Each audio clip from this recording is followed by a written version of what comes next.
আমি একদম কইতাম পারি না। আরেকটু লেগে হইলে আমি আজকে রোজও থাকতাম না।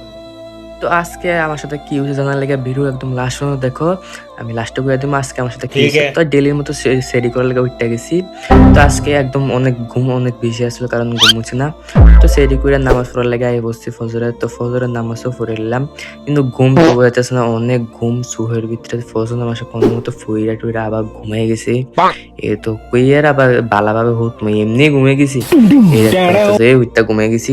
তো ঘুমোতে হচ্ছে প্রায় বাজবো ২টা ৩টা, ঠিক আছে? ठीक है। তো অনেক কষ্ট হয়ে গেছি স্নান করার লাগে। তো মতো স্নান করে আইসি আয়া সেরা জোহরের নামাজ পড়ানোর লাগে প্রস্তুতি নিছি। তো জোহরের আসর নামাজ পড়ছি। ठीक है। ফেরে আসা কত মোবাইল টিপতেছে এমন টাইমে হয়ে গেছে ইফতারের টাইম। তো ইফতার করানোর লাগে গেলাম মসজিদে। তো এবার কিন্তু কে আমার সাথে কি ঘটনা হয়েছে, তো ঘটনা হয়েছে আমি কিন্তু সেহরি 10 মিনিট আগে ঘুমাতে উঠছি। সেহরি 10 মিনিট আগে। তো হে গাইস